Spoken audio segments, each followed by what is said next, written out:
Yo, testing, testing. 1 3, 1 3, 1 3. 2 weeks straight. Day one. You hear me? Mad thing. Yeah, man. You.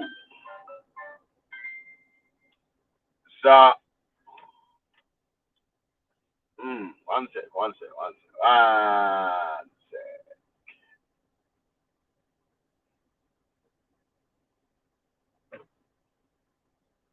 Yeah. Anyway. Anyway. Fam. I don't know if anyone's still subscribed to this channel anymore, man. Man. We're gonna have a go anyway. Yeah? I said we're gonna have a go anyway. Yeah. So boom, I was gonna talk about this American election thing, yeah. But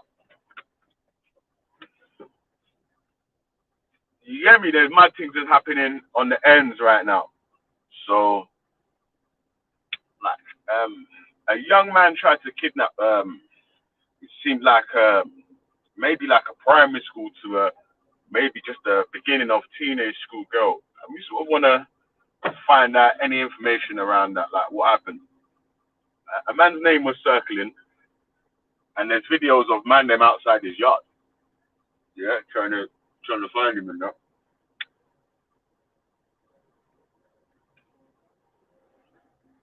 Yeah, man. So I wonder what the update on that is, man. Uh, Obviously, it's a bad thing. That's a super bad thing. Are you dumb?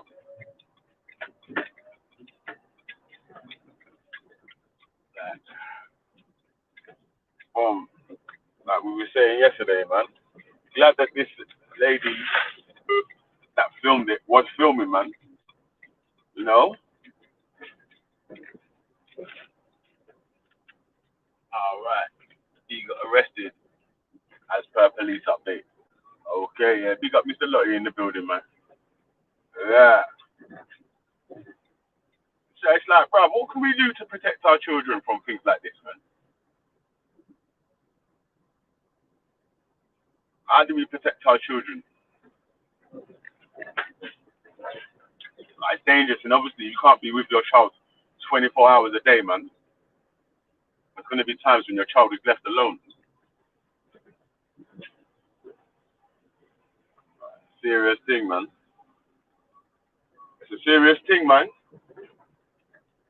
Serious, yeah, yeah. Ready, traffic, stop out there. Traffic, traffic. Yeah, man, the thing's mad still, man. We're trying to get some people up in the building. I was going to talk about this American election thing, but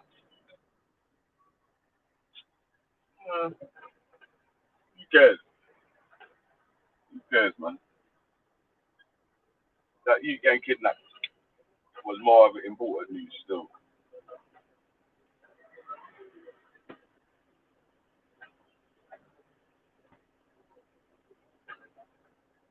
Entertain me. No, I do. Are you not entertained?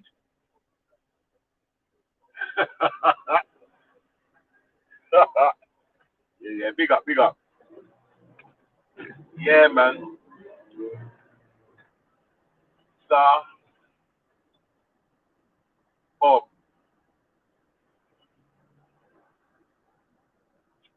I'm saying, how do we protect our children, man, from these things that can happen? Like obviously, I don't even think um, someone will wish that them sort of things on their worst enemy, man. You get me?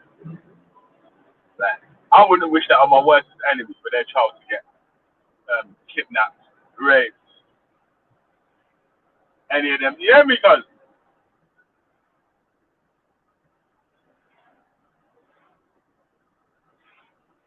Nah, man.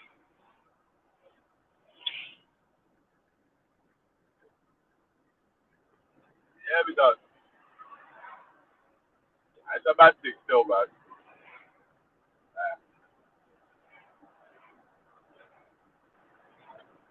Extra, you, pal? Good morning. Yeah, morning. Yeah, it's a hard one, isn't it? I think Yeah, that lady, whoever took that footage, was a savior, even if she got there after the event. And I think we need more people like that. You know, yeah, but the problem is when they're creating a society that gets offended over anybody just approaching you for anything. It becomes a problem because that's part of how they've broken down communities. Because I know when I grew up and when I had my elder children, well, I'm still like it even with my younger ones. If someone tells my children off and I think it's justified, I don't get offended. But I know there's a lot of parents today that get offended if someone approaches them for anything. I mean, literally anything, you know. And so it holds people back from things like following or calling out or anything. So that lady, she was a very good lady. and Cuba, do you think is there anything? Obviously, the parents are going to be looking at. Is there any mistakes that they made? Is there anything that the parents could have done that could have saved that child from what happened, or it was just like a bad coincidence? Like he happened to be there when she was there, or something like Well, look, there's always going to be paedophiles, and the more that time goes on, the more you realise they're fucking everywhere. I mean, literally, this country's saturated. I expect other countries are too. They're literally everywhere, and I think because we've got such a light sentence as well, paedophiles don't seem to go to prison for very long. I think. I don't know what the parents could have done differently because that. And depends well, though. Yeah, some pedophiles do get big sentences though, and there is pedophiles that will get IPP as well, depending on how heinous their crimes are. Like, but yeah, again, yeah, it's just I don't know. It's got to be within the judge's hands. Whatever crime they've committed, they've got their sentencing guidelines to what they can be sentenced to, innit? So maybe that's what needs to be reformed. The sentencing guidelines or something. yeah. I mean, Because I suppose how do you the reform a paedophile? How do you reform a paedophile? exactly how do you? I don't know. I don't know. Personally, I just think if they've done it once, they're going to do it again. Because Like, there's also that seems like sorry, GB, yeah. It seems like in that situation there, yeah, with that guy and that girl, it seems like that don't seem like that's the first time that he's done anything like that. no, apparently not. Apparently that he's got a record of it. I see. Do you know what I mean? Because that seems like a far step for someone to take. I think.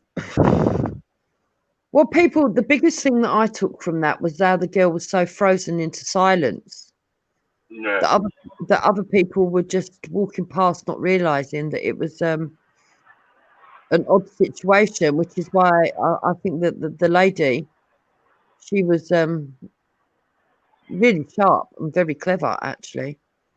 Um, I mean, I think, to be honest, I think that lady deserves being given some sort of fucking ceremony at the fucking mayor's office or something. Do you know what I mean? She deserves it. She deserves big recognition for what she done.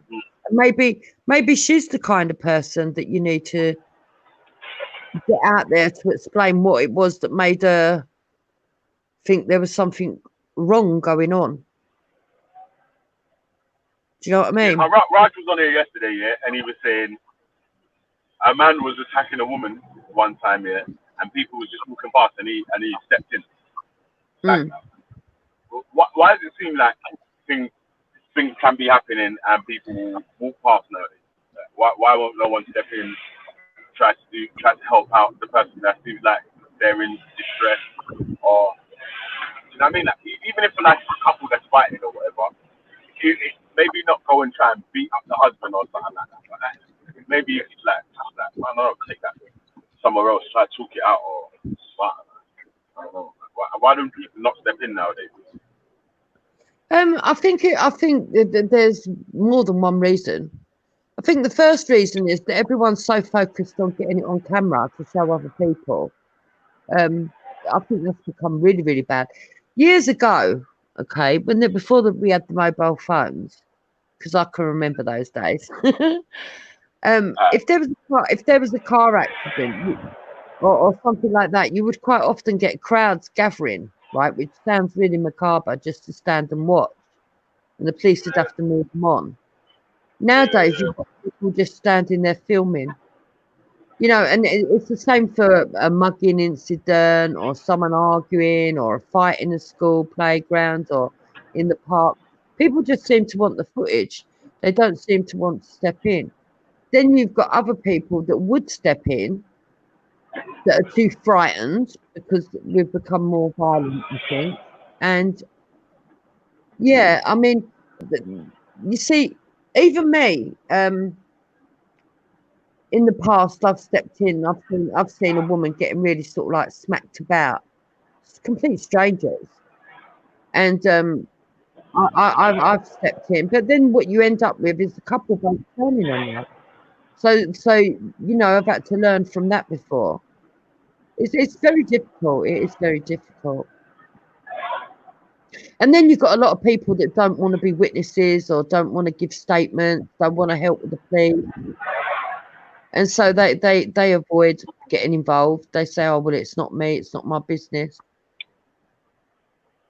So there's loads of different reasons, loads of them. But all I know is that lady who shoot that man was really, really brave.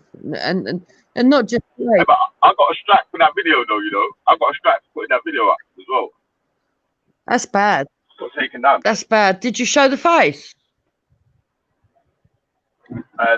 No, it was just a video of the lady that the lady filmed. Oh, okay. I don't know why they've done that, but maybe it's because of court law, because it's going to go to if once it becomes legal,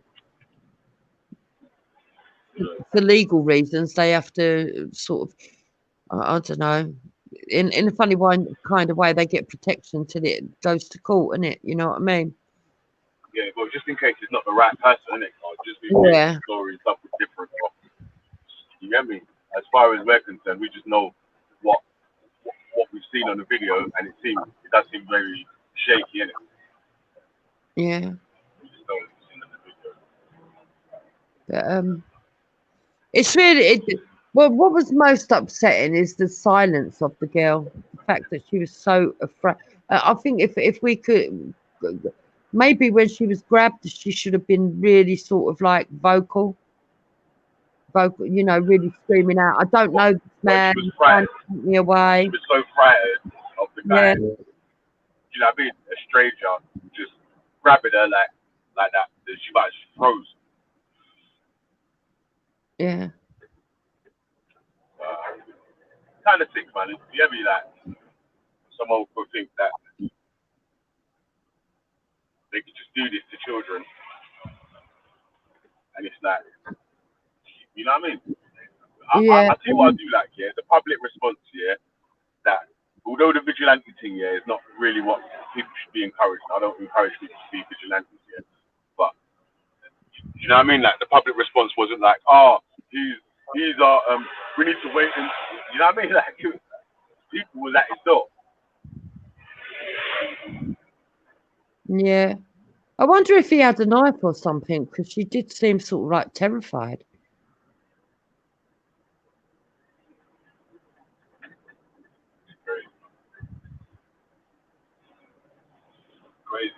Crazy. Yeah, man, this thing's mad still, man, but like, yeah, man, we got 2 weeks over here on the block. Yeah, Streamlabs is back. Yeah. Everyone was calling for Streamlabs on the wave station, but it takes ages to set up and do all the different commands in it, yeah. So yeah, take advantage of it while we're here for 2 weeks, yeah. And also, yeah, like we need some support on this channel, yeah. We need to jump on, keep the panel rolling, yeah, pick up people, yeah, straight on early in the morning, yeah, we like that, yeah. And you get me? Yeah, we need more people to participate, people to share the stream, hit the thumbs up, help the channel grow. I'm sure people will start coming back on here. I'm sure they will. You still get good views. Your views haven't gone down. Yesterday you had 1.5K, didn't you? Yeah, Yeah, that's not bad. yeah. Yeah, man, we just trying to get it back popping again. And differently, yeah, which we want to try and get um some new voices, new logical voices in it that can bring something new to the table. But obviously, like all the characters that are on all the channels, we've heard from them all, you know, and we all sort of know what sort of points people are gonna get triggered on, who's gonna say this, who's gonna say that, rah rah rah. We did Well, the I've blue already angles as already got your audience triggered already, which is quite good. Even if it is their own, they're fighting their own demons, you know. Because the people that write this shit, they never have a sensible conversation with me. They just write shit. It's quite sad. Yeah, So, man. So like, obviously, like children's safety's always been at the forefront, man. But it's like when you see things like this, it's like it gives you a bit of obviously my daughter goes to school, my sons go to school. You know what I'm saying? Like yeah. you don't want nothing like that to happen to your children. Yeah. It's scary. I think it's really scary. And the thing is, your children have to go to school. They have to. And, you know, some people have to go to work. Some people can't take their children to school. And at a certain stage, you want your children to be able to learn to be independent. You can't be walking them at school for its days. You know, around 13, 14 is, I suppose, is probably the most vulnerable way because they're Yeah. starting to go off on their own early in the morning, like that little Yeah. girl. It's just sad. I suppose the other thing that you could do is try and find somebody that does a similar route to your child and see if you can get more than one Yeah. The together. friends. Yeah. Yeah. Or even like if it's like the school friends, so they're in a group. So like Yeah, there's girls, other girls that go to your daughter's school or son's school. Try and get them to meet up at a spot where they get the bus together or they walk to school together or whatever. You know what I mean? Like in their group. And then hopefully when they're in a group, you're less vulnerable to be picked off yeah, like that. yeah. But it's awful. It's just sad. It's just sad. Yeah. Ah, shit. I forgot something, man. Yeah, I've got to go around the roundabout back. You got to go back round the roundabout. Got to get some parts from the shop, man.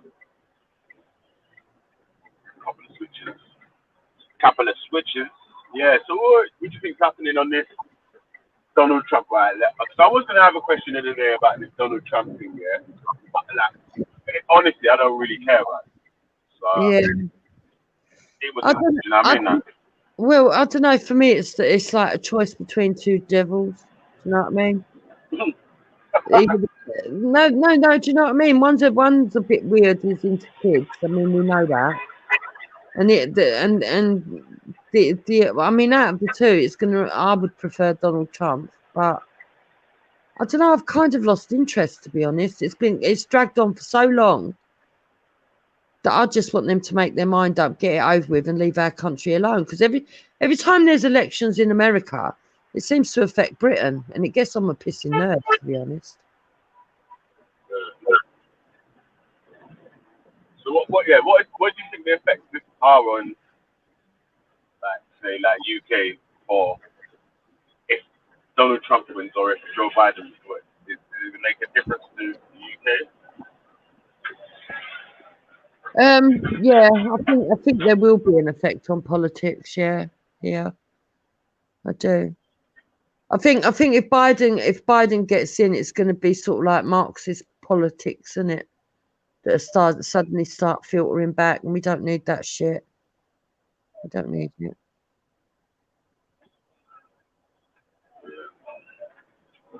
Yeah. Wow. That's it, nothing about that American shit, man. There ain't really much you can say about America when you're not there, innit? Yeah. I just hope they sort their problems out, but I doubt it. I doubt it because it's a big country, isn't it? With big states. That's the problem. I mean, Yeah, we it's like can't a state, it's like even a talk. countryside. You know what I mean? You know? The USA is sort of like a continent by itself. Yeah. Well, we can't even fucking sort our country out, and look how small it is. We've got loads of fucking nonsense going on here that shouldn't be going on. So what needs to be done in the UK to sort the UK out? Well, I think a lot of the systems need to be overhauled and made fairer. I think we need to start building housing. You know, we need to start compromising on a lot of things. You know, we need more housing, but they say you can't build on certain areas because the snobs don't want their fucking views fucking ruined, do they? Oh, what about the wildlife? No. It's all right saying that you want wildlife, but what about fucking people having reasonable houses to live in? I don't think people should have to keep living in rabbit hutches, all sharing one entrance with a local drug dealer and paedophile. It's wrong. So you think that they should have what's it called? They should start taking away the green belts and building houses on the green belt. Yeah, I think we need to be expanding our cities, but they don't seem to want to do that. But yeah, they do. Is there not other places that they could build houses that are not on the green belt? Yeah, I mean there probably is some other sites that they could reclaim back.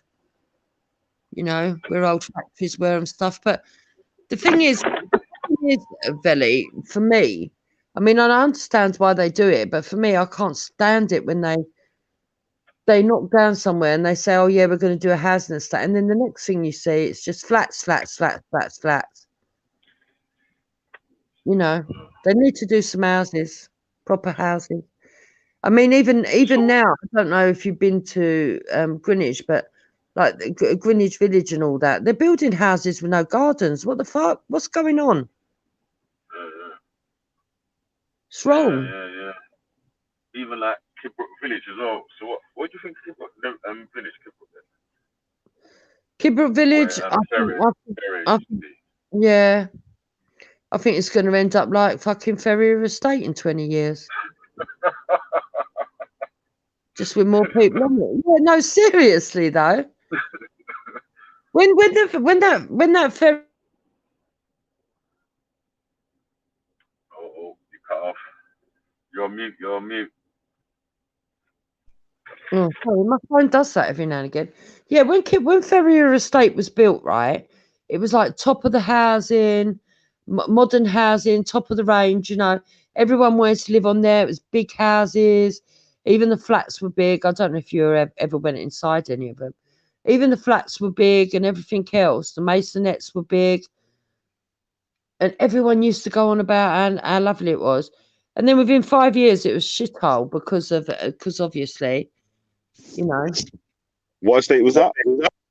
Ferrier in Kidbrook. Where Kidbrook Village is now. What was there before? Yeah, Ferrier. Yeah. And then it got run down. They took it all down, and they've built all these new ones. And it's going to be exactly the same. It will be exactly the same. And give it another 10 years. It's like when they build these nice new high rises. You know, like the newer flats with the red brick and all that. You know full well in 10 years it ain't going to be worth fucking shit. But why is that though? Well, straight away flats devalue anyway. The more. Oh, it's so annoying. If people buy, it's that the worst investment is to get a flat. Yeah, I need to join again. Huh? Hello? Oh, he's gone. So let me talk to the side chat. What's the matter with Witness? Witness, you having a tantrum, baby? You've got to keep talking about me. Can't keep my name out your mouth. Love-hate relationships are weird, aren't they, Witness? Are you ready? Hello. Oh, yeah. Hi, it's good. I have Well, to. I was a bit disappointed in you yesterday. oh yeah, you know what happened? Yeah, is it about Video. the video? Yeah. When I first saw it, I just thought I was one of them hoax again. You know, because I feel like some people on social media just like make videos to get views. Yeah, I know That what was you're my saying. that was my initial reaction, and then obviously when I realized that okay, this is actually it's even on the mainstream media. I think it's on Sky News or BBC. But yeah, as we were going through the conversation, I realized okay, this is actually for real. So yeah, yeah, it's actually really really bad. But yeah, I take that back. I didn't really realize that it was actually a real incident that was that had occurred. I know, but it was quite bad. She was like, "No, it's a hoax." Yeah, because I've seen some videos that are just like just trying to get views, and I was just thinking okay, it's another of those ones. Yeah, But no, I know what you I mean. couldn't believe it. I know. It's so sad, weren't it? Really, really Mm. sad. Mm. So I think it yeah. spoilt a lot of people's days yesterday, but maybe the reality is hitting home just how bad it is out there. And we all as communities need to come together and do something about it, to be honest. Yeah, I don't think I've ever heard of anything like that. Like, yeah, I've not really seen anything like that happening. Well, maybe I just kept myself out of these kind of things, but I've never really Yeah, heard of anything like that. yeah. Like, it's Right. mad. And I mean, if you look at that girl, right? Because a Mm. lot of the time when you hear men saying, "Oh, but what was she wearing?" or "Did she provoke it?" or "Yeah, well, school uniforms, their skirts are too short." If you look at that girl, she was covered in a coat. Do you know what I mean? And Yeah, yeah, you know, there was nothing like that at all. She actually looked like a kid. You know, and and people couldn't understand. You know, it's and not and uh, necessarily true. and another thing is that a lot of people associate this predators as with the white community for some reason. So Yeah, yeah, for which I think is quite ridiculous. But when you see this guy, it's like this is a guy that is for the black community, and he's approaching another very young black girl, which is another misconception. I think the grooming gang. Some people even think it just affects white people, but it doesn't. Um, and yeah, I was just very very surprised, very yeah. very surprised. And it's in Mitcham apparently as well. Um, so yeah, they're on the lookout for this guy. And they got a Well, there's clearer pictures out there now, but I yeah, think they tell he's yeah. arrested. I think he has been arrested. Oh, okay, it was inevitable. And the funny thing is, they said that he's a rapist, which I really didn't really understand. Yeah, I think he's been done for it before. But Oh, apparently he's been let out early or something. oh, Mental okay. mental illness. Getting a bit sick of that as well. That people with mental illness it seems to be a defence of a lot of people, and they tend to get lighter sentences. We need to bring back mental institutions. I think Mm. we've got too Yeah. many of them wandering around the community that we have to deal with. It's not right. You hear me? Yeah, I can hear Can you you. still hear me? Yeah. No, I'm in the shop, man. I have to mute because it's got music in it. So, like I was saying, you know what? Yeah, like there is, if you get convicted, so like of a crime and it's got like to do with like mental health as well, you do go to a jail that is like a mental hospital actually as a jail. You know what I mean? Like, so I've worked in one actually in Ealing. There's one in Ealing, yeah. Oh So yeah. like it's a ladies one, yeah. Okay. Okay. One One Elam, Elam, Say again. When Eden? What do you think? One of you lot is echoing. And what's off? Yeah, I think it's them. It's definitely upstairs. Muted. Let me check. It could be yours. Yo. Can you hear me? Yeah, it was that DJ H Soul. That was Yeah, echoing. it's you. Where was you working at Eden? Yeah, in a mental health hospital, doing maintenance, isn't it? Like plumbing maintenance and all that.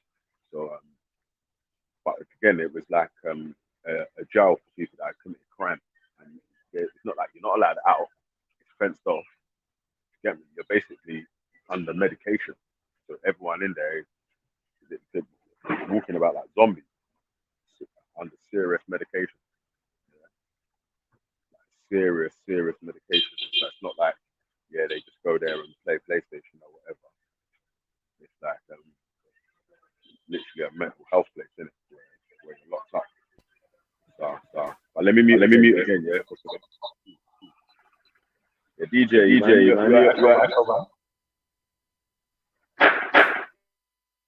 Ain't me. Yeah, it's not me. But been Philly. Oh no, it's not. I think basically when DJ Soul and someone else. DJ somewhere because these ones echoing it. I muted him, and when he was talking, no one was echoing. When Reggie was talking, no one was echoing. So it's DJ. Yeah. Anyway, carry on, yeah. I need to get in the queue. I keep missing my space now. Okay. Yeah, I don't know. Like it's what do you really do? I mean, you can't imprison someone for mental health forever. I mean, you can't do that. It's just not practical. Yeah, I agree. I don't think that just drugging them up to the eyeballs is the answer. But I don't know. What do we do? Look, if we can't all come together as a community to even sort out fucking a better solution and a way forward with child offenders, what hope has this country got? None of us want our kids in.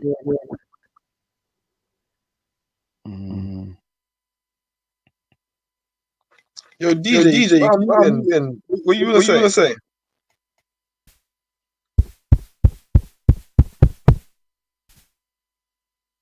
How you doing this morning? All good. All right, can you hear me then, yeah? Yeah. Why are you putting the echo on me for then? Now I think when you unmute, all right, yeah. Someone else talk at the same time, or someone else is unmuted, then it echoes. No, I'm using a controller, see, so I had to work it out. All right, how's everyone doing this morning anyway? Basically, you can talk on your own, but if like now, I'm talking as well. Yeah. That's what happened. Now I've turned the things off. Now it should be echoing. Should be okay, yeah? You're echoing up the set. What, I'm still echoing? Yeah. It can't be me. It can't be. I've turned everything off that would echo. Your YouTube on or something? No, man. Don't try to blame it on me. I'm serious. When I'm talking. Oh, for fuck's sake. No, you're joking for that. No, I'm using a... No, what I'm doing is a bit complicated, but I can't see where it's echoing. YouTube's off. Right. Nobody else talk telling me then. You'll talk shit anyway. Hold on. Shut up. Hold on. Talk about mental hospitals. Already in a mental hospital here. I'm going to have to go then. Agony. You have to put them on. Now I don't want to hear you anyway. I'm only joking. Don't start on me. Yes. Why is it echoing? I don't know why it's echoing. Say what you see. And then mute. Oh, I can't do that. That's too much, man. That's a long thing. Jump off. All right, let me jump off then. All right, then kick me out then.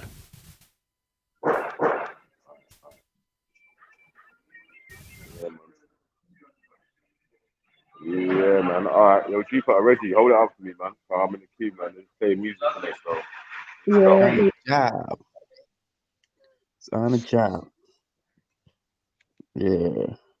Larry's on a campaign against you today, Jupiter. What's happening? Like, I see. Do you know what I've come to realise, Reggie, right? Like, people just don't make their own mind up. They try to make guilty by association.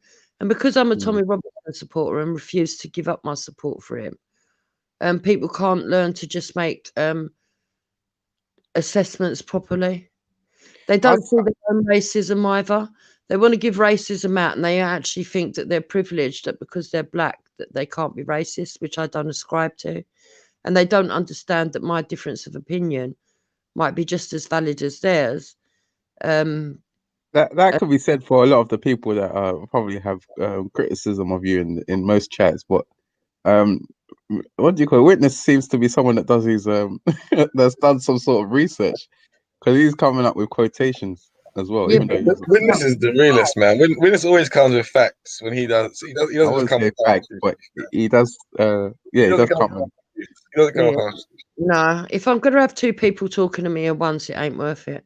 But no, no, he doesn't. Because look, right, let's kiss me. One. You're killing me, Belly. You're killing me, Belly.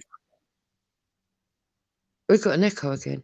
Right, so this statement here is right. I like to racially abuse black people, but I'm not racist. So when have I ever said that I like to racially abuse?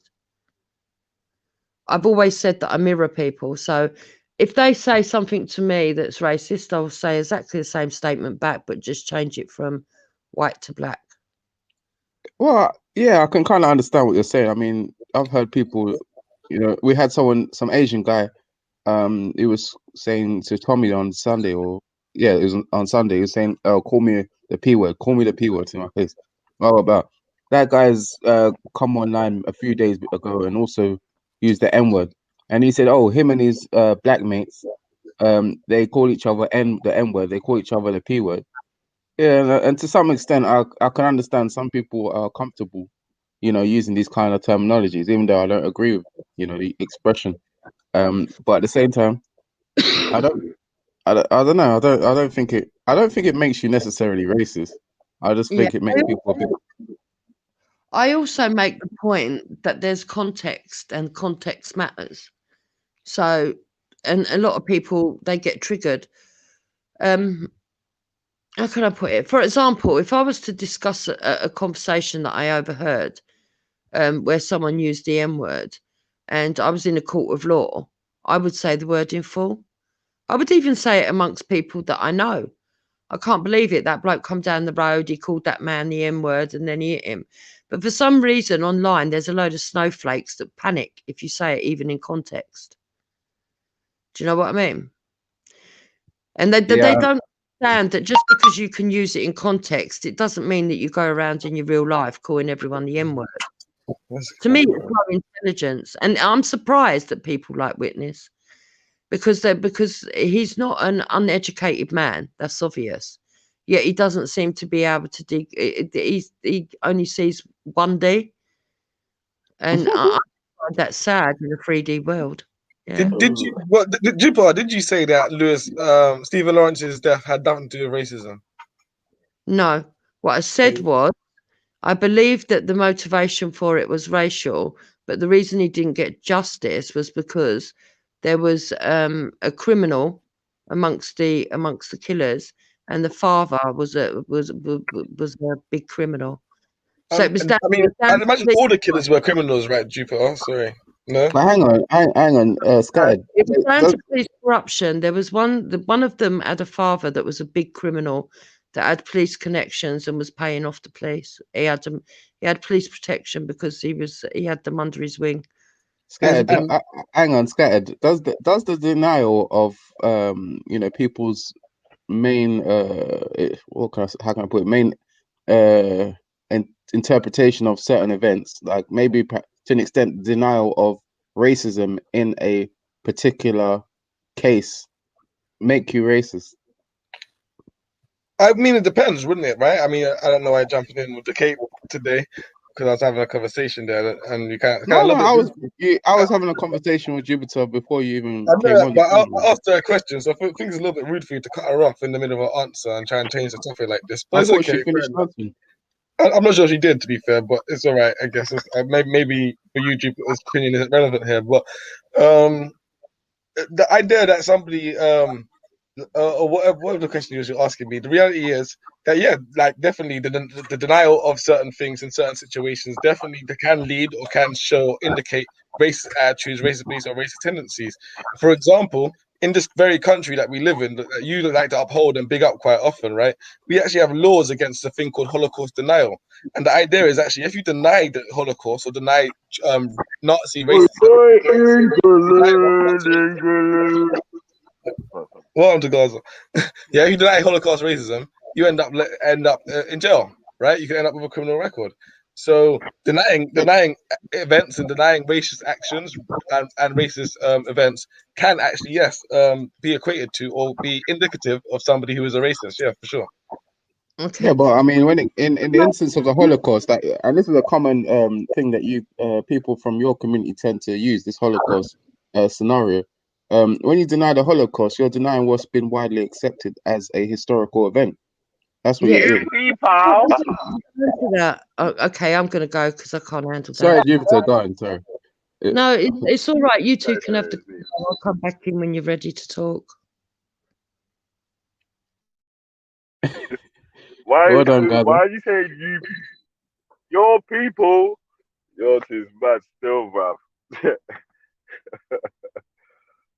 No, I was saying, What's your people? your people. I mean, what you tend to get quite often is, oh, what about the Jews? The Jews have got like this anti-Semitism rule, and now we should therefore have XX rule. The Jews are protected because they have but it's not the same thing. It's not the same thing as what people like to compare it with. You know what I'm saying? The anti-Semitism. I think it's fair enough for you to make that claim, but then let's do the comparison, right, Reggie? The discussion here is about a widely accepted within the UK situation within the UK, right? The UK actually, the government of the UK commissioned a report by a man named Macpherson who went out actually looked into the police after that the death of Stephen Lawrence and actually said unequivocally that the investigation was hampered by institutional racism and that institutional racism played a role. So therefore, we have a nation, right? A national standard set by the very highest powers of this nation, making a claim, making a claim and establishing something. Yeah, no, for sure, Jupiter, no worries. Making a claim and establishing something, right? And similarly, when it comes to the idea of the Holocaust, right? Well, you have the UN, which is the highest international court, making a claim. Now, the reality is, can people make counter claims? Of course they can. Of course, people can say that the UN are wrong. People can say the British government are wrong. People say the UN are wrong about the Holocaust. People say that the British government are wrong about the death of Stephen Lawrence. But the reality is that in the day-to-day life that we live in, both of those things are both comparable. And actually, in one of those instances, denial, it means that you probably are a criminal and you could go to jail and you are seen as being anti-Semitic. But another one of those things, denial was seen as something that's sort of acceptable and okay and it's fine, which actually comes down to some of this to talk about the whole Black Lives Matter things, which actually looks into how Black lives are treated differently to the lives of other people. So, yeah, I'll just leave it there. Can I respond, or Jupiter, you want to go first? Yeah, no, I'd like to respond. Scattered, for us to have a fruitful conversation, you're going to have to stop rambling, because even though you're making good points, you're actually throwing in so many points into one subject rather than going through it step by step that no one's going to get anywhere. Right, first of all, when it comes to the Holocaust, the reason why it's so important in this country is because it happened in European lands. You don't have the Holocaust laws over in Africa, say, or other places like that, because it didn't happen in African lands. It happened in Europe. And that's why we've got those laws. So you might be sitting here as a black man thinking, oh, well, that's unfair. But people got genocided, or virtually genocided. If we had another group that virtually got genocided in Europe, they would have protective laws as well. So that's why it's different. Now, when it comes to the Stephen Lawrence inquiry, I've never ever said that the kid that killed him wasn't racist. I've never said that, because it appears the motive was racism. But what I have said is it was police corruption that stopped the justice. And if people don't believe that, they should go and read the Daily Mail of yesterday. It looks like they're actually going to do something about the police corruption and actually get the police after all these years because of the police corruption. So it's not like I'm talking out the back of my arse. But you see, some people just don't want to take nuance. They don't want to understand. They want everything to be their way or the highway. Yeah, I'll just what I would say. I'm not rambling. I'm making too many long points, so I'll just respond very shortly and quickly if I can, possibly. I hear you, right? However, the Holocaust denial laws do extend beyond Europe, right? They extend to Australia, they extend to America, they extend to places beyond the European borders or places where the Holocaust never took place. So it's not just a matter of a European thing. And I hear you about genocide being a big deal, having to the Jewish people. But I think many people, especially here in Britain, actually saw what happened to Stephen Lawrence and the institutional apathy to actually investigate and look into it as quite a big deal here, and actually a breaking point, a turning point here in Britain, hence the Macpherson report. And as I said, really, my issue is not whether the man who killed him was racist or not. I think that is pretty clear, and I'm glad that you accept that. The issue is around whether the investigation was, and what my point is, the Macpherson report, the Macpherson report has deemed that the police's inability to investigate that whole murder properly was down to institutional racism. So I think that can't really get left out. Yeah, can I respond to the thing is, yeah, you're being very disingenuous, Scad. I mean, you're comparing the Holocaust as now of an event that affected loads and loads of different groups of people to an individual getting murdered by a racist attack, in my opinion. And maybe you're right. And to some extent, I agree with you.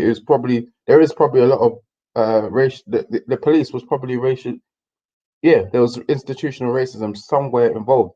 You know what I'm saying? But at the same time, you can't say that, oh, because then not applying what do you call it?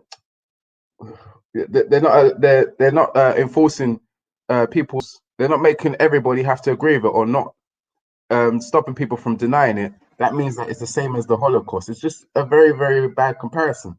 I mean, there's no cases here that you can't deny. There's no individual cases that you can't deny. This is the Holocaust. This is something that affected Europe and beyond. You try to say, oh, it's just. I mean, it extends to Australia, it extends to America. Yeah, you're right, of course, because they're allies. Like that's just common sense. You know what I'm saying? Because they agree, they have a similar history and they accept the historical events. And therefore, yeah, the Holocaust is obviously something that they don't want people to deny because they feel like they need to take accountability for it. This is not something that affected Australia, affected America, etc. It doesn't affect the rest of Europe. This is something that is internal. Yeah, that's just my say. For sure. And that being said, it makes it all the more poignant to the people of the UK, right? The Holocaust was something that happened for some far off place by some far off different people. It had nothing to do with the British people. It had nothing to do with, yo, let me speak. Don't interrupt me. Had nothing to do with the British people, had nothing to do with British institutions. And indeed, the British consistently get to paint themselves as the heroes and the victors in all of that, triumphing over evil Nazis and saving the Jewish people, right? The issue around Stephen Lawrence's case is this actually comes to the very heart of the British institutions itself. And it actually typifies issues that black people had complained about in Britain going back to the 60s and the 50s when they first arrived here on the Windrush, that the British state were happy to deny and ignore and pretend wasn't not going on, right? The reality is Macpherson came out and reported and said, you know, actually, what has been complained about us and been said about us actually is true. That these issues are true. And so I would say to deny that, right, to go on and talk about Australia and all these people, right, Australia had nothing to do with the Holocaust. They didn't have nothing to be accountable for. They didn't take part, well, there's some conversations to have about that, but I doubt you know the history, so I won't get into it. But for them to take these laws into place and say, hey, if you deny this, you are a racist, right, against Jewish people. And for us to say that is fair enough, but then to look at the racist murder of Stephen Lawrence and the institutional failure to even look into it and to say, but if you deny that, the institutional racism and the failure to look into it, it's not a problem. And the talk about the scales. Of course, the scales are different. We're talking about the death of one person versus a Holocaust, a genocide. Of course, the scales are different. The argument is not about the scales and whether the Holocaust was on or whether I'm trying to use the Holocaust or trying to diminish the Holocaust. No, I'm using the principle of the Holocaust. And that's what you seem to be missing, right? Don't worry about the scales. Focus on the principle. How is the principle fine in one area and wrong in another? How do you justify that? Because principles don't depend on scales. Well, I mean, the principle. Sorry, quickly. The principle hasn't been applied to any other case. I mean, that you're asking that for them not to be able to deny this attack was racially motivated, or there was racial, or the institution was racist. The same principle hasn't been applied to any other case. Can you think of any other case where they don't allow people to deny? There's no other case like that. You get what I'm saying? So you're coming out and comparing it to the Holocaust. There's no case in the UK that you cannot deny happened. You get what I'm saying? So what you're advocating for something that is not been applied in any other instance. You get what I'm saying? Can you explain that again quickly? I don't understand what you mean.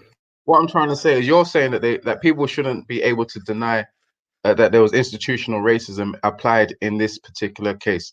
I'm telling you that there's no other case where you can again not deny the events, even though a judgment has been made. You can deny any other case, any other individual case that's happened in the UK if you want to. You're allowed to. You've got the right to do it. Of course, you have the right to do it, but I'm saying, is it principle? Does it go with the same principle, right? On one hand, you have the principle that denying the Holocaust equates to somehow diminishing the Jewish plight and therefore ignoring basically racism against Jews, therefore making you an anti-Semite, right? However, that principle is logical there. However, when it comes to looking at the issue of the death of Stephen Lawrence, no, the reason why I disagree with you is this. Okay, Stephen Lawrence, if that same group had killed somebody, I don't know, for money, which they didn't. I'm not saying that it is relevant that the fact that they did it for race, yes, but if they'd have done it for money, the same father would have still used his corrupt influences to get his child off. The reason that there was not justice is because of the corrupt father and his links to the police. That's what you're not getting. So whether it was racism, whether it was for money, whether it was a sexual motivation, it doesn't matter what the motive was. The reason the justice didn't come about is because of the influence of the criminal that had his hands in that police force. Yeah, I hear you, Jima, but how can we conclusively say that? How can we conclusively say that the police officers were not motivated by racism when the Macpherson told us that they were, right? Macpherson said that racism played a role in those judgments. So notwithstanding that the elements of corruption and elements of criminal corruption and the criminal father having networks and friends in the police force, there's nothing that says to us at all. And in fact, there's something that says to us that it is racism, right? There's nothing that says to us that the police officer and this criminal's relationship was not based on shared understanding and shared beliefs of racist attitudes. There's nothing that says that to us at all. And indeed, the Macpherson report says to us that it was that general racist attitudes were and did play a role in the lack of investigating. So I can understand you saying or trying to point out the fact that there was criminal connections or that this man had whoever working for them. This DJ hates soul, guy. Probably wants to ruin Reddy's show, isn't it? But yeah. Like I said, the Stephen Lawrence criminal, this guy's criminal connections definitely could have played a role. And there's nothing to tell us that had any impact on the fact that there could have been racism also that played a role. So it's kind of like it's easy just to ignore that part and just to focus on the part that you want to, you know. No, not really, because the Macpherson report, there's been several prominent people that have come out since and said that actually, I mean, Trevor Phillips, for a start, has come out and criticised and said that he regrets that they used the wording that they did because it kind of made it look like it's the whole institution, when in fact, the fact that the father was involved in the corruption played a huge part, and really, they just pounded what they thought would fit the narrative at the time when it wasn't actually correct. So institutional police racism within the police force wasn't correct during the time of Stephen Lawrence's death in 1993. I don't think I don't think it was. No, I don't think that was the reason he didn't get justice. I think the reason he didn't get justice was because of police corruption. But are you aware of the history of institutional racism in the British police force going back to the 80s, 70s, 60s, and 50s?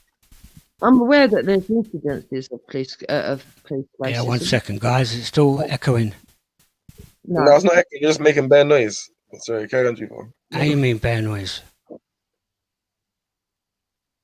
Okay, yeah. No, I'm not saying that there's not racism within the police. That would be a lie. Of course there is. But the reason that I've got a different point of view to you is because I see it being replicated where it's not even racism. It could be, I don't know. I tried explaining it before. I'm gonna give you the explanation again. With the grooming gangs, it's not every single Muslim. Okay, you'd agree with that, wouldn't you? Yeah, I mean, facts will agree with that, right? Statistics will agree with that. So when there's grooming going on in a community, there's people that actually do the grooming. Then there's people that are aware of the groomers but don't say nothing. Now, it's not because they're grooming apologists. It's not because they want to that they agree and that they're all groomers and they all agree that sex crimes can be committed against the victims. It's because they're saving face of their community or Islam in some cases when it's Islamics doing it. If you go over to the Catholic Church, a similar thing would happen.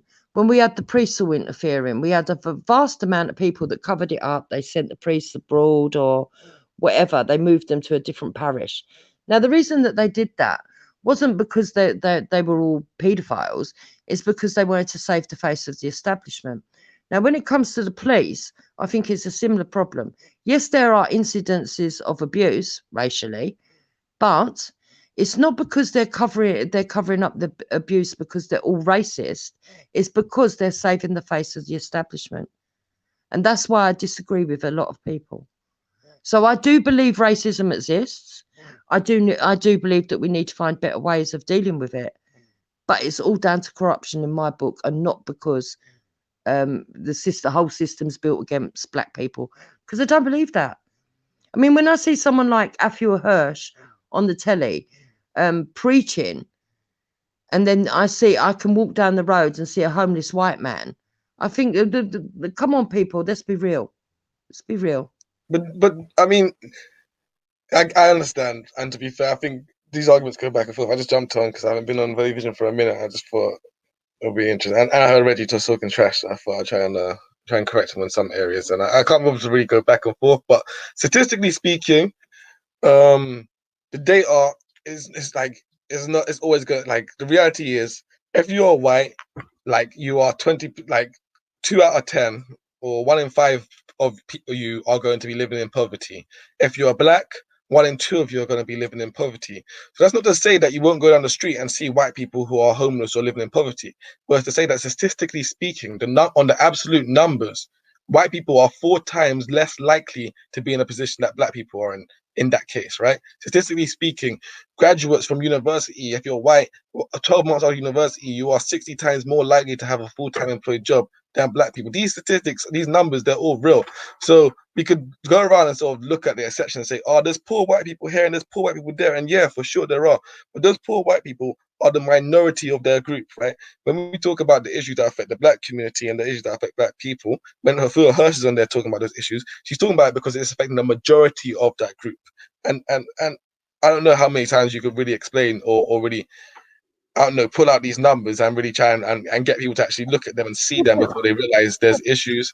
But if you're always going to sort of go back to the fact that there's white people suffering in sort of certain parts of southeast London, and there's white people suffering in certain parts of Bolton and all these random places, of course they are. Of course they are. That is statistically obvious, right? But on the numbers, on the absolute numbers, you are absolutely less likely as a white person to experience those issues than you are if you are a person of an ethnic group. It's really simple. You see, that's not the reality that I see. I see, and I'm only going on my reality. I'm not saying that I'm correct. I only go on what I see. In my reality, what I see is successful Black people in all walks of life: social workers, doctors, nurses, solicitors, lawyers. I would equally, if I went to a doctor's and I had a Black doctor, I'd equally think that they were just as capable as any white doctor. If I had a Black solicitor, if I had a Black teacher, if I had a Black boss, it wouldn't bother me. So I don't see that. For me, I don't see it. I see Blacks being able to walk in every area of life the same as white people in this country. I do believe that there are, at the bottom of the system, there are discrimination, but for me, it's more to do with classism, and the fact that you know, if you're born into poverty, whether you're Black or white, you're more likely to stay in poverty unless you're really motivated and you get the right advice and the right nurture along the way. For sure, but how do you explain the statistics then, right? Like, I can understand you don't see it like that, and you see successful Black people, and for sure, there's no doubt that even when we look at the numbers and statistics, you see that there are Black people who are successful, who become doctors, lawyers, and all those things you said.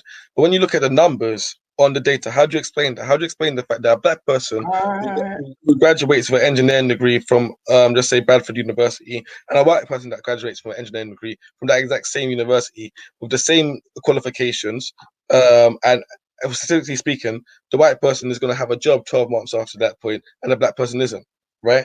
How do you explain those numbers across the board? What I would say though is I'm somewhere in between. I mean, I definitely agree there's racism. I definitely agree that there's some institutions that are more likely to take people of their own complexion, be that whether it's obviously the majority in this country of the institutions are going to be run by white people. But if you were to go to an institution, and there are some, believe it or not, that are run by very successful Asian people, very successful Black people, but the Asian ones more so are going to be more likely to take people of their own ethnicity. People brought up this example before, so there's a mixture of the problem being rooted in racism and a mixture of it being rooted in xenophobia. So when you go to back home, when you go to wherever you're from, you probably see that the institutions are dominated by people that are from, where the owner's from. You get what I'm saying? Like, people tend to hire people that are of their own complexion or suit what they like. You get what I'm saying? Or what they're used to. It's very rare that you'll get an institution that just from the top down goes for something that they're not really familiar with, or that they're not really, that doesn't suit their own personality or reflects them. You know what I'm saying? That's illegal, right? It could be illegal, but it's every single country. Like, you can't say it's just a white. But we're talking here in the UK, right? Of course, we're just talking about the UK. But when that suits the narrative. But at the end of the day, you have to analyze the behavior of human beings, because that's what we all are, right? You know what I'm saying? Sure. For sure. Analyze the behavior of human beings all you want, but if we're talking about issue of racism and racial discrimination here in the UK, it's not that helpful to go and say, well, they're racist here in the UK, but it's fine because they're racist everywhere else. Do you know what I mean? No. That's what I was trying to get at. That what you interpret as strictly racism, I can analyze and say that this could be more to do with xenophobia than racism. It could be a case that the people are more comfortable to hire their own people. We have that. You're Pan-Africanist. A lot of people within Pan-Africanism would only hire people of their own complexion as well. For maybe they'll have their reasons. You get what I'm saying? Maybe they can say, "Oh, it's because of this and that." Fair enough, but we're not going to say, "Oh, it's racism." You somehow justify it, right? And when what's that? I think I think it definitely depends, wouldn't it not? Yeah, you say it depends, but in Pan-Africanism, most people say that you can't even be like they're even concerned about who you're married to for some reason. You know what I'm saying? Like, you can't even politics, but the politics of a specific political view, it doesn't equate to like actual lived racism in experiences on an institutional level, right? We all know that for most of us that have worked. If you're saying, for example, you have a Pan-African organization that sets up now, and they say they are only hiring Black people. Here in the UK, one, that would be illegal, so they wouldn't be allowed to do it, for one. However, two, right here in the UK, that You just taking set into yourself account. up. You just set yourself up, scattered. I mean, there's no Yeah, but institution that says we're only.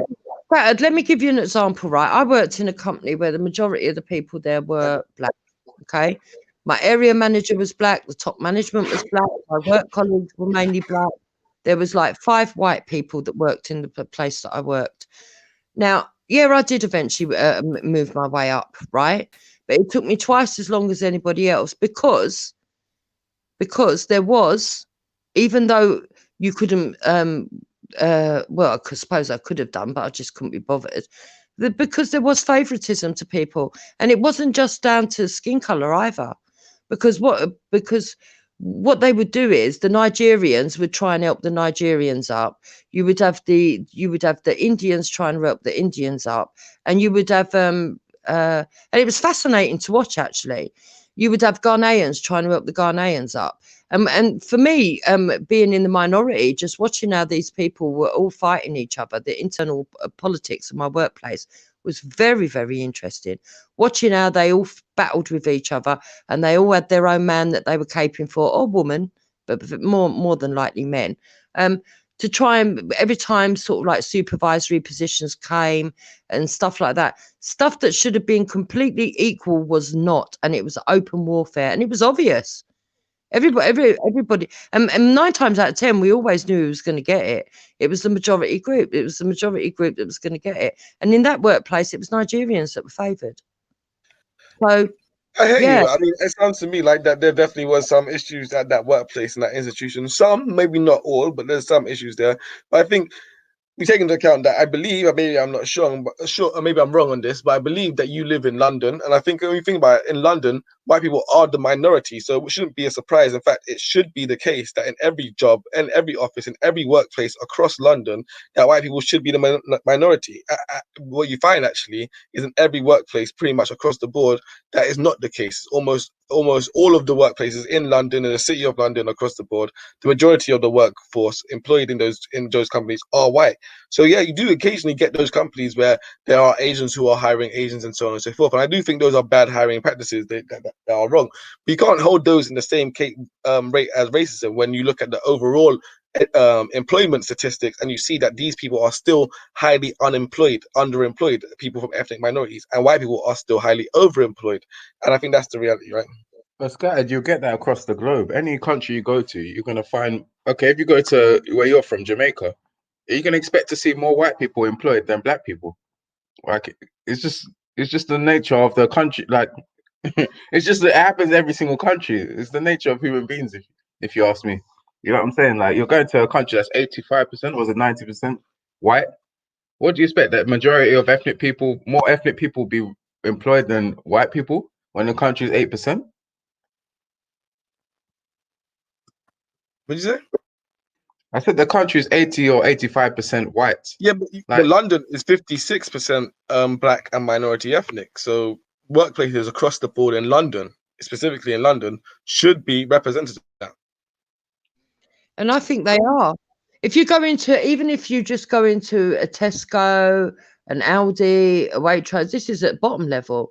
You will see most staff are ethnic. Most of the staff are at the lower end. When you go into the FTSE 100 companies, when you go into the top businesses, when you go into the city of London, the majority of them are white again. Black people and lower ethnic minorities are good to do the menial and low skill tasks, but when it comes to getting into skilled employment, they are massively underrepresented in London. Yeah, that's one thing that I can agree, or definitely agree that that they've been at that end. There's a big blockage, but there is also another way of concluding as well. I mean, in terms of the wealth of this, like in terms of like inheritance, for example, white people probably more likely to receive an inheritance from their fathers previously, so they're more likely to have more wealth and therefore have more chance to invest in organizations, and therefore able to. Sorry, go on. This is where the classism comes in, though, and you need to understand this. If there was no black people in this country, okay, which I'm not saying that I want, but if there was no black people in this country, you would still find that the same sort of people from the elite classes would hold those jobs. It's down to classism. So it's you're looking at it and you're going, oh, all those jobs at the top in the city of London are white people. No, you need to be looking at the fact of what are their background, what was their financial background, how did they get brought up, did they go private school, did they already have links through politicians or CEOs, and you'll find that is what's more important than the fact of whether they were white or not. Because if you go and have a look at the ones that do break through, in the majority of cases, they too, if they're black, they too will have gone to the proper schools, already had a background at that class level. So you need to understand that it's classism when you see that, and not because of the color of the skin.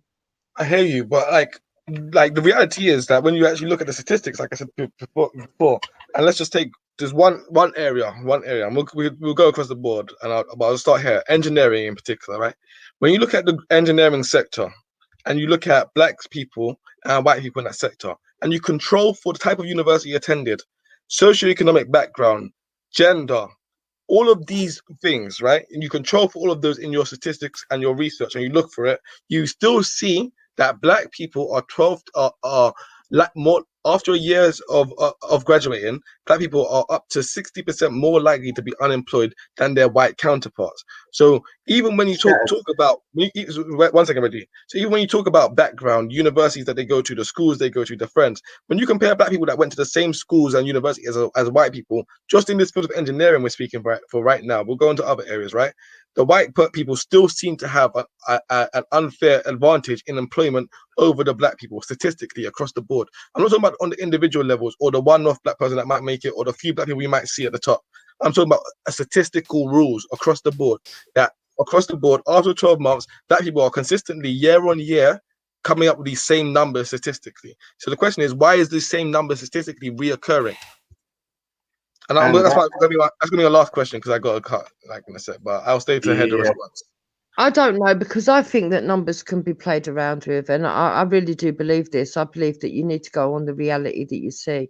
And what I see is that there is plenty of positive discrimination that pushes black people up the chain, even when they don't deserve it, to be fair. There's plenty of hardworking black people that actually get there off their own merit as well, and really do deserve it, and in every sort of every echelon in this country. And I can't see where look, I can see that there's incidences of discrimination, but I don't believe it's systematic. I really don't believe that. I don't believe it's systematic. And I think that if you look, for example, I don't know how much of the population is actually black at the moment, but let's just say it was 10%. If 10% of the population is black, right, and you've got 90% of the population that's white, and then you look at and you look and you see, okay, what do you call it? Let's say of that 10%, 5% of the 10% make it in the black community, and 10% of the population make it within the white community. You can still see that it's still at the lower end, that the majority of the masses do not make it. Do you understand what I'm saying? You would expect it to be lower. What I'm trying to say. Yeah, no, you'd expect the absolute numbers to be lower, right? So like you say, exactly, right? So for example, just say you have 100 people, right? 90 of them are white, 10 of them are black. At the end of it, when you look at employment, you're going to expect to see more white people in jobs than black people on the absolute numbers, because there's just more white people than black people. But when you look at the proportion now, and this is where the statistics get tricky for people, people start following it. When you look at the proportion or the percentage, and you say, okay, for those 10 black people that there were, how many of that 10, what percentage of that 10 made it through to jobs? So out of that 10, only 2 of them made it through to jobs. That shows us that 80% of them were unsuccessful and didn't make it through to jobs.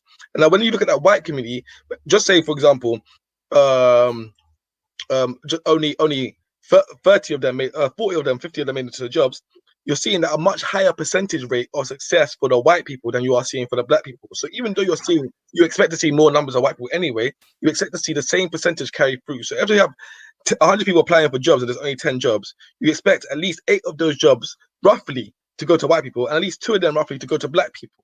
Because that's the same percentage or so one of them to go to black people, 9 of them go to white people. Because if you have 90 white people and 10 black people, then at least one black person should be successful, and at least 9 white people should be successful. It shouldn't be the case that all of those people who are successful are all only white, and that the numbers get become disproportionate at that stage.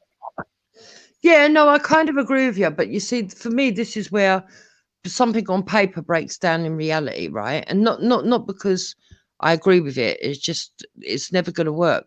Because, for example, you might have I don't know, you might have a good solicitors around the corner, yeah, and five of those solicitors are black and one is white, and so therefore it would be disproportionately in favour of black people.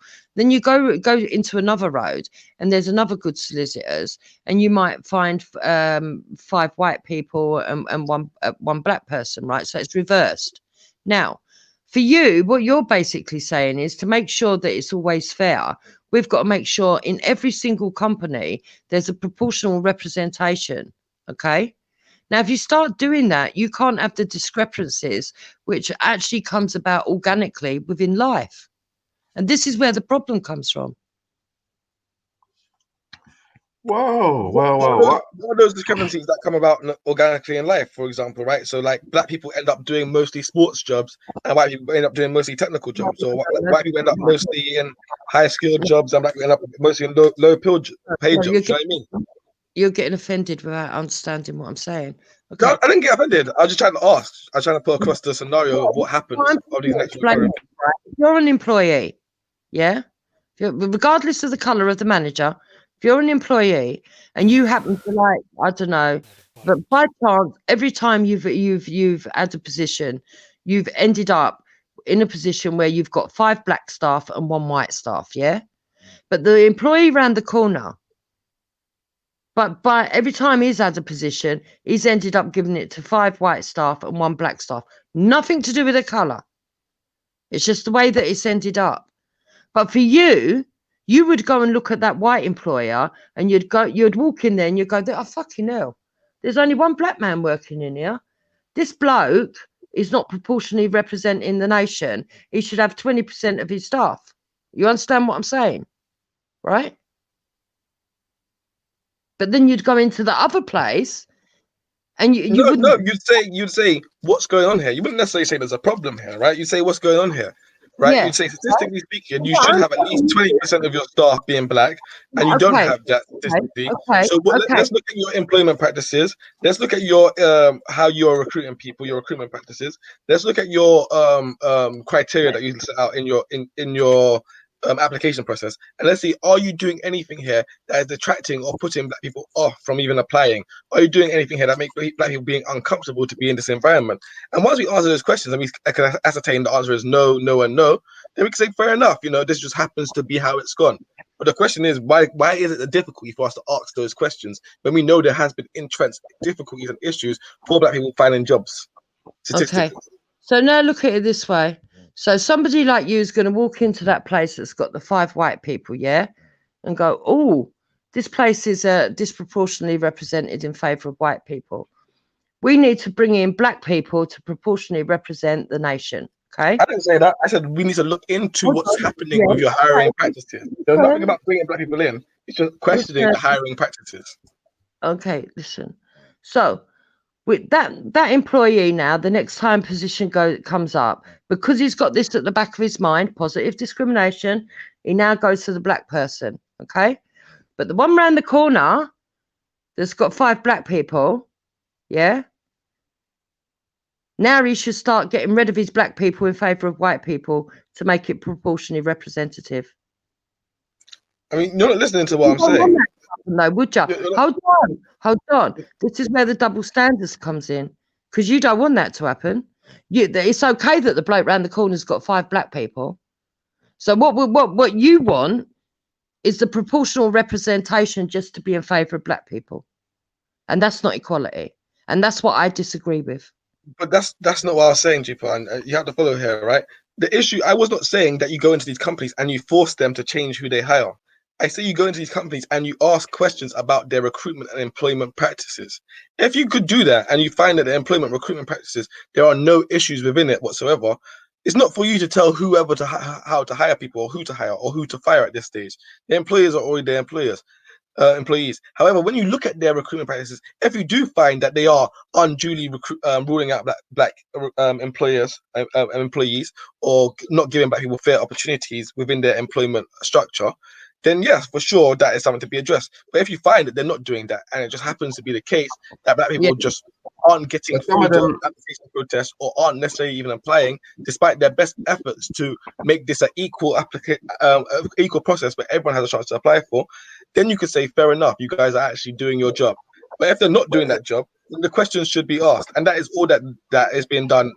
there's a very, No, there's a I very, agree with you on there that. is, On there, the last statement, I agree with you, Scattered. I agree with you on that. there is a very thin line, though. I mean, some organizations, they do actually look into, you know, after someone's done an interview, they do look into why, or they do look into the criteria that was set, and you know why the person may have been Yeah, no, I rejected, or work in why. the area, Becky. I can tell you, statistically speaking, that not enough companies do that. But yes, they do. And actually, statistically Yeah, speaking, white people and men are more likely to receive feedback on after they don't get a job than black people and women are. So black people well, won't get a job, and people no one will. No, well, statistically speaking, this is a fact. No one will bother to well, give them Sky, feedback. And so there this is is the one type of thing that thing you, that we see happening across the board.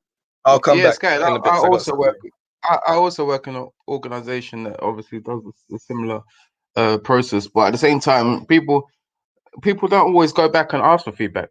A lot of people don't go back and ask for feedback. So, you know, so that's left to them. You know what I'm saying? I don't know whether you can say statistically that you know, that one group gets feedback more than the other. I mean, I don't think you'll be able to find a statistic of You that. can find the statistics. You can find the Okay, if you statistics on can, this. then Check out any that would be good. HR organization. For sure. So that, But like I said, that's my best practice. Yeah, that's my best practice is to actually go and carry this out. But I got me. I got to cut. I'll be back in a bit. all right, cool. But yeah, you'd have to like, yeah, you have to realize that not everybody asks for feedback after their interview to say what was the reason. And even if they did, at the end of the day, like you're 1-to-1 in the interview, or 1-to-2, or whatever, or 1-to-3. You know what I'm saying? So it's very difficult to make sure that everything was watertight and there was nothing untowards about the interview. So it's a difficult one, but I don't know. People just seem to think it's, you know, black and white. It's either, oh, the person rejected you because it was racism or not. Like it just doesn't always go like that. Sometimes it's like I said, there's a bit of xenophobia. There is people that like to recruit from their own communities, which it's not something unique to white people. It's not something unique to Asian people. It's not something unique to black people. Um, and then yeah, of course there is racism as well. I think there is actually racism, and there's a lot of it. But you know, it's on a case to case basis. You can't always you can't generalize. I mean, there is an effort being made to change things, and there is a community of successful black people. Not enough, but there's a growing community of them, and there are other ethnic minorities that are being represented in these high places. And I don't know why some people fail to recognize that or acknowledge that you know Scattered is from a community that came way before Indians and way before a lot of the other ethnic groups that Not came. true. He's from the Caribbean, or Jamaicans, the Windrush people. I don't know if he's actually Windrush, but he's Indians from have that been here community. at the same time as the Wind. Indians have been Okay, here at the fine. same time as the Windrush generation. They came in Okay, the fine. 60s. Okay, okay, fine, I can give you that. But at the end of the day, the Indian people, if you look in Parliament, you'll see a lot more Indian people in Parliament than the Jamaicans. You'll see a lot more Indian people. The person that just bought ASDA, one of the biggest organizations in the UK, is from India. 2 Indian people. The person that owns, what do you call it, Fulham, is an Indian man. No, QPR is an Indian man. The person that owns, what do you call it, this other place, Blackburn Rovers, another Indian person. There's loads of Indian people doing very, very well here. There's loads of them in engineering. There's loads of them in pharmacy. There's loads of them doctors. Like, they are doing very, very well. I mean, if it was just a case where everybody was being stopped from doing what they want to do, then like it's failing, isn't it? But yeah, that's what I want to say.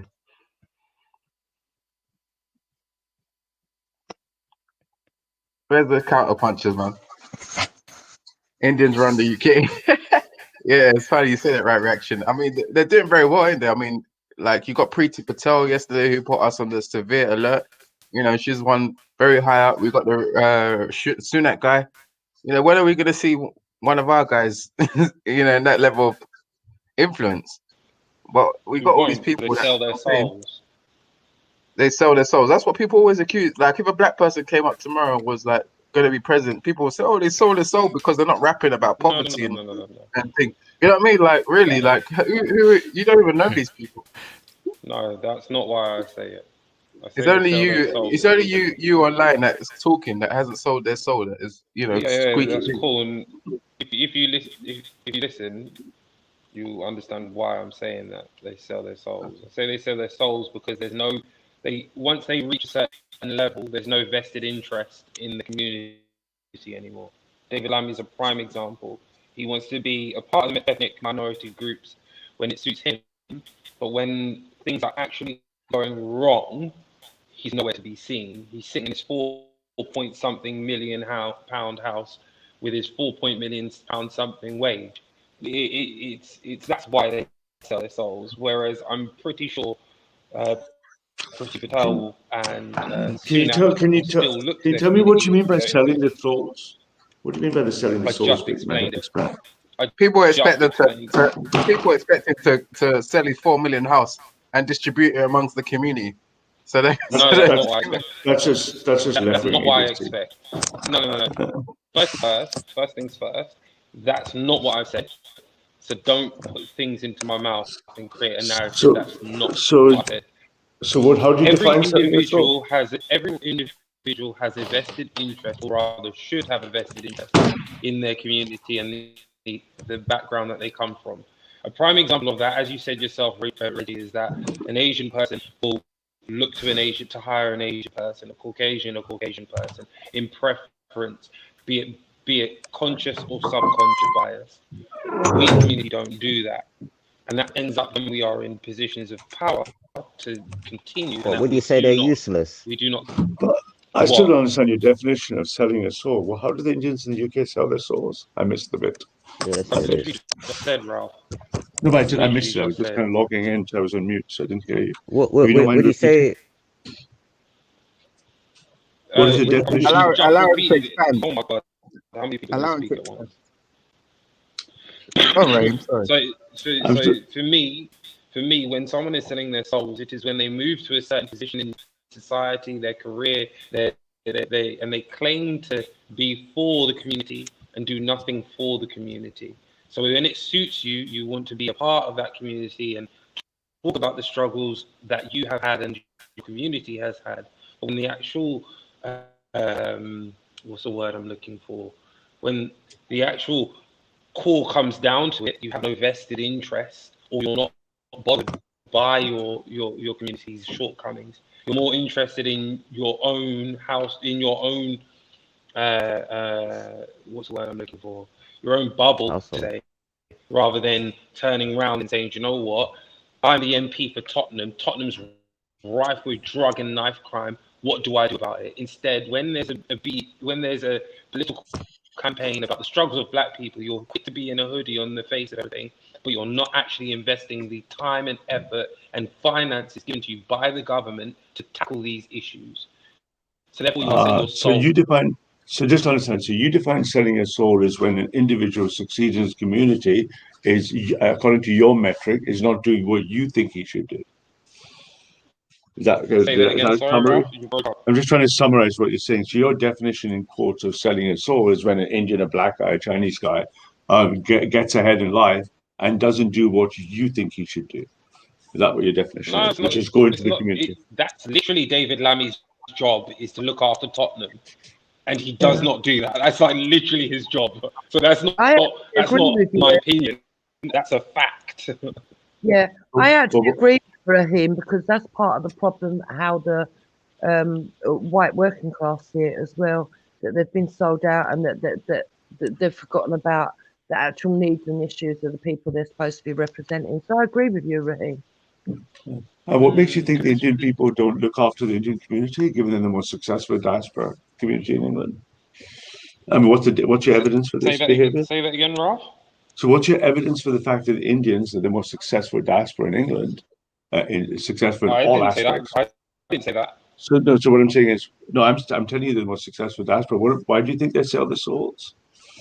What's your evidence for the Indians, selling I of don't the think soul? Indians sell their souls. I don't think Oh, Indians okay. sell their I souls. get you. That's what I thought. Oh, so you're saying black people are selling their souls. Oh, I got you. Yeah, I've black said people those sell this. those individuals who are in the position of power, which happen to be from the black community, yes, are the people who are selling their souls. Like the Because they David have, Lammy, if they, Diane But your job, Abbott. So you if mean your Diane job Abbott, is to David look after, Lammy? yeah, if but your did job is these to black look after people it, did go these on. black people have a did these black people even have a soul to start with Of course. for them to even Well, sell that's anything out? To be honest, that's a good The question. thing is, the thing is, Raheem, as well. None of these people made any promises that they're gonna save the community or anything like that, as far as I understand. Morning, It's your Reggie. Peace be job. with you. Isn't it nice to hear all of these people actually believe in a soul as well? I like that bit. It's That bit went up. Reggie. That's a good one. That's a good one. Amen. Yeah, Reggie. Raheem. Yeah. It's literally his job. So it's not a case of him making promises and then not fulfilling it. If your job is to look after a community, which irrespective if it's just black people who live in that community, whites, But that's not the job whites of an of all MP, right? ethnicities or whatever, it is to look after the community and to No, make sure that's that not the it's job of an looked MP. after. So what's the job of an MP? Half of them, but to also represent them, which is what Anna Yes. Soubry do. No, but his job is just to represent his party in Parliament. So But how come? I agree with Raheem because, and this is why there were people arguing with Anna Soubry because she didn't represent the position of her community. She did what she wanted to do for her own interests. And So how come? Just like Tommy Robinson. So how come? So how come according to MPs? sorry, one second, brother. So hold on. So how come? One second. So hold on. 2 seconds. Let me just respond to Ralph. 1 second, Ralph. The job, according to parliament.uk, there's two main jobs, and there's two main jobs for an MP. And the primary is to act in national interest, and the secondary is to act in the interest of their constituents. So the interest of your constituents is to look after the community. It is to ensure that drugs are not rife, prostitution is not rife, and knife crime is not rife, gun crime is not rife, and that everyone has the right to return back to their houses as they left it. And David Lammy is categorically failing at doing that, while taking taxpayers' money as well as brown envelopes to enjoy the high lifestyle. Yet when it comes down to the Windrush generation, to scream about how upset he is that everybody. Oh, but Raheem, I'm with you there. I first saw in real life. I first saw Diane Abbott in the late '80s, and all I've seen is her just get fatter and fatter and fatter. I actually, she's Diane the Abbott definition of a fat cat. Family friend. Diane Abbott is actually a family friend of mine, and she is the most useless. Yeah, she's the most useless individual. Yeah, she's got really fat. I don't think the black community actually have friends. To be honest, I think we should stop using these terms. No, to be honest, like drop. Because but think about it, if these people are supposed to be our brothers and sisters, David Lammy, all these people, why are we so hindered? It's like we don't even have a backbone. Everybody knows we can dance and we got soul, but where is our actual backbone? And then you start hating on. Not to say us or you, but we start hating on other communities because our community is so shit and the people in it are shitter. Yeah, good point, Joe. Why hasn't someone touched David Lammy yet? He needs a bit of touching, isn't it? Because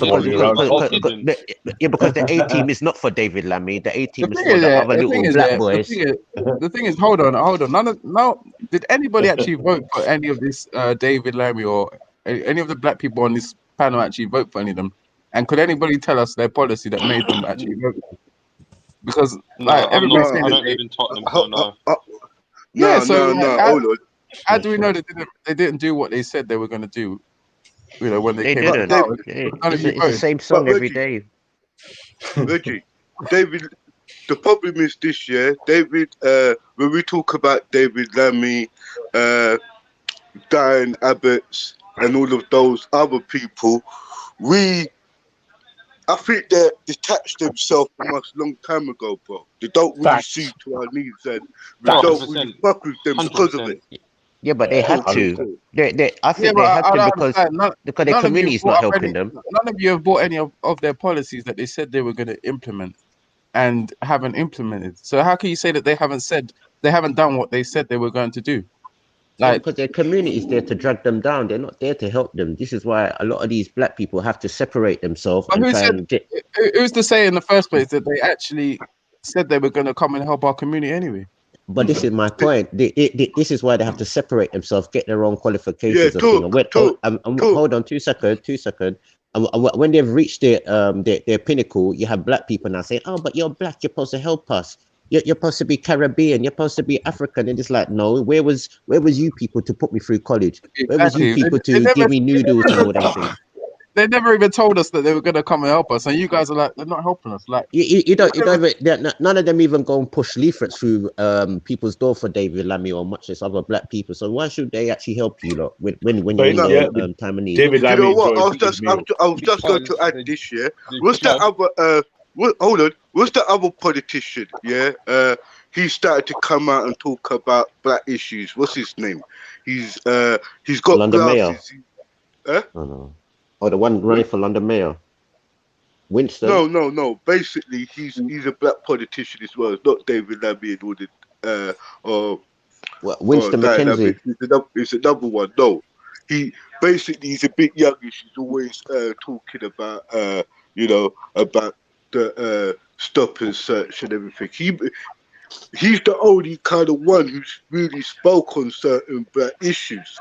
But what I understand as a black man, is he gonna stop all the gangster rap songs? No. Gonna stop but all this is the problem. What can he do about stop and search when all of this advertisement is out there of black young men being killers, being reckless? Where is he to stop that? The media. None of those people has ever gone into politics with that mind to help their people out, have they? We haven't had nobody in British politics who's actually gone into. But you can't complain. What I'm trying to say to you, you can't complain if you let the media. You can't complain if you let the media use your image as a negative image when you want to complain that, oh, this image has been passed around now in the minds of our community. They look at these people as criminals. The damage has already been done. But look, you missed my point, innit? I'm trying to say to you, not one of these ministers has ever gone up in Parliament and spoke to David Cameron, spoke to even... Remember, these people spinning these things from way back into when John Major was in power. After Margaret Thatcher, John Major coming, black people started to get a little insight from the Labour Party. They never had no black Tories till like to 2000, bro, or Conservatives. Black people. My point is you cannot complain. You cannot complain about police brutality and police harassing you. If you're missing the point, bro. If you leave the media to sabotage your whole image and nobody complaining about it. You're missing the point, innit? The media or BBC really runs parallel with the Conservative Party, yeah? And and any black person who ever got any seat had to be within the Labour Party anyway. It doesn't stop anything, does it though? No, and the media, has never ever done anything in good favor or in a good viewing of black people ever. But where would you attack first? Not the media who's portraying your image the wrong way. Hold on. It's the whole infrastructure in it. Talk. The thing is, you come out and we argue. My point is once they already play that image, of you, it's harder for them to remove that image. At the end of the day, so when they've already got image, when they've already got image of you being a gangster and all them things, it's gonna take time for them to wash that out. Just like how they used to pull that. Just like how they used to call that. Hold on, 2 seconds, ready, please. Just how they used to say the Irish were terrorists and all these different types of things. It took time for them to cleanse themselves of them types of labels. So I'm saying if nobody's attacking the media and Hollywood and all them things for the quote unquote the black image, then you're always going to be. Yeah, but bro, they get silent. Hold on, talk. When you're talking about the bloody media and you're talking about damn Hollywood, any black actor or anybody who spoke about them, they will just get blacklisted, bro. Are you stupid, bro? Don't forget, it's the whole infrastructure. What you're talking about. Well, don't cry. This is what I'm saying. Don't cry then. Because obviously you still want to be whitelisted. You still want to be listed as white at the end of the day. You don't want to be blacklisted. Yo, talk. Don't start. You don't want to be. I'm just saying. Who cares about being blacklisted if it's going to help your community? Who the fuck cares about being blacklisted if it's going to help your community? But you don't want to be whitelisted. That's all you want to do. Shut up, man. Shut up. Because it's actually your generation that destroyed the black community. So you shut the fuck up. It's you shut the fuck up. It's black people like you. It's black people like you. It's black people like Ono. It's black fucking people like you lot. It's black fucking cunts. It's black fucking cunts like you lot that fucking destroy the fucking black community. And shut your mouth and don't talk to me. Don't fucking talk to me. Shut the fuck up. Shut the fuck up. I'm talking to Rambo. Shut the fuck up. Shut the fuck up. It's black man like you that destroy the black community. Shut the fuck up. Shut the fuck up. Shut the fuck up, you crackhead. You crackhead. You lot are the fucking crackheads that destroy the black community. Shut the fuck up. Shut the fuck up. Shut the fuck up. You lot are fucking embarrassing. You shut the fuck up, man. You just shut the fuck up. No, I don't want to hear you. I do not want to hear you. Only there for argument. You shut up. You shut up. You shut up. You gap tooth son of a bitch. Shut up, you gap tooth son of a bitch. You gap tooth son of a bitch. It's nothing to do with you, you dog shit. You're the embarrassment, you dog shit. You're the watch. I embarrass you. I will embarrass you. I will send everything of yours to your school. I will send everything. I will send everything of you to your school. I will send everything to your school. I will send everything to your school and we see who's embarrassing. I will send everything to your school and we see who's embarrassing. We'll see who's embarrassing. We'll see who's embarrassing afterwards. I will send everything to your school. I will send everything to your school and we're going to see who's embarrassed afterwards. Let's see who's embarrassed afterwards. Let's see who's embarrassed afterwards. Let's see who's embarrassed afterwards. I'm not embarrassed. You are embarrassed, man. You are the embarrassment. Watch when I send everything to your fucking school. Watch when I send everything. Watch when I send everything to your fucking school. Watch when I send everything to your fucking school. Watch when I send everything to your fucking school. You are the embarrassment. You are the embarrassment. You are the embarrassment. I will send everything to your fucking school. I do not care no more. I do not care no more. I'm gonna send every fucking thing to your school because you think you're funny. You think you are fucking funny. You think you're fucking funny. Watch when I send everything. I'm going to send everything to your fucking school and watch what happens. Watch what happens. Carry on for talking. Carry on. Carry on. Carry on. You carry on. You carry on. Watch when I send everything. Watch when I send everything to your fucking school, you dickhead. You dickhead woman. But you're talking to me. Shut the fuck up. I'm not talking to you, you dickhead woman. You're a dickhead. Watch when I embarrass you to your school. Watch when I take every fucking thing I'm hold on you to your school. Watch when I take everything to your school. Watch when I take everything to your school. I don't care. I do not care. I do not care no more. I do not care no more. I do not care no more. I do not care no more. I do not care. Good. You can say that for long now. I'm gonna bring everything to your school. Watch when I go to your school, Nifa. Watch when I go to your school. That's all I've got to say to you. Watch when I go to your school. Watch when I go to your school. Yeah. All I say. Watch when I go to your school. Watch when I go to your school. Watch when I go to your school, Nifa. Watch when I go to your school. Watch when I go to your school. That's all I've got to say. Watch when I go to your school with all the information of your fuckery. Let's see who's embarrassed. Let's see who's embarrassed. I don't give a fuck no more, Nifa. Thank you. Thank you. I don't give a fuck no more. I don't give a fuck no more. I don't give a fuck no more. Yes. Yes. So watch when I go to your school and bring all your fucking information. Yes, I will. I will. I will. I will. I will. Don't worry. Don't worry, I can email it. I will email it. I'll put it in writing. I'm going to email it to all of your. I'm going to email it to all of your employees. I'm going to email every fucking shit. All your racism, all your xenophobia. I'm going to email it to your employer. I am going to email it directly to your employer. Shut up. Shut up. I don't care. Good.